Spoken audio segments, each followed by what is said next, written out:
Good evening সবাইকে। চলে এসেছি কিচেনে, একটু গ্রিন টি খাবো। কিন্তু আজকে গ্রিন টি খাবার থেকেও না বেশি ইচ্ছা করছিল ফুচকা খেতে।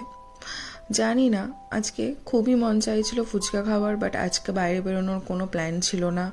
আজকে বাইরে থেকে যদি হাজব্যান্ডকে আনতেও বলতাম, ওরও আসতে অনেক লেট হয়ে যাবে।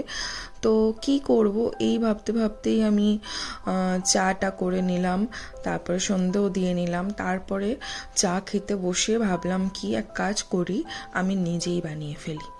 অ্যাকচুয়ালি সব কিছুই ঘরে ছিল, তো এসে গেলাম সব কিছু নিয়ে বানাতে।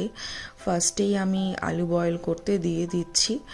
একটু সময় সাপেক্ষ ব্যাপার, একটু ধৈর্য ধরে রাখতে হবে, না হলে কিন্তু হবে না বাড়িতে বানিয়ে খেতে গেলে।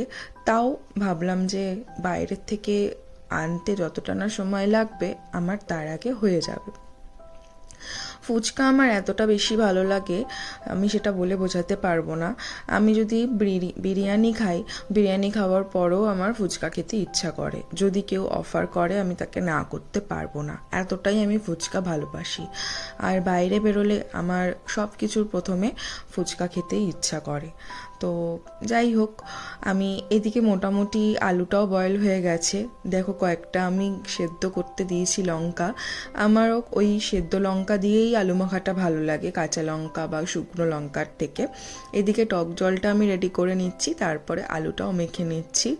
তারপরে আর কি, আর কতক্ষণের অপেক্ষা, আর তো বেশিক্ষণ দেরি নেই আমার ফুচকা খাওয়ার। দেখো, বলতে বলতে অনেকটা হয়েই গেল। এবার এসে গেছি একদম মেইন পয়েন্টে, সেটা হচ্ছে ফুচকাগুলো ভাজতে। এইরকম ফুলকো ফুলকোভাবে ফুচকাগুলো বেশ সুন্দর করে ভাজা হয়ে গিয়েছে আমার। দেখো, এইভাবে বেশ কিছুগুলো ফুচকা ভেজে নিই, তারপরে ভেজে নিয়ে আমি খাবো। আর কিছুটা হাজব্যান্ডের জন্য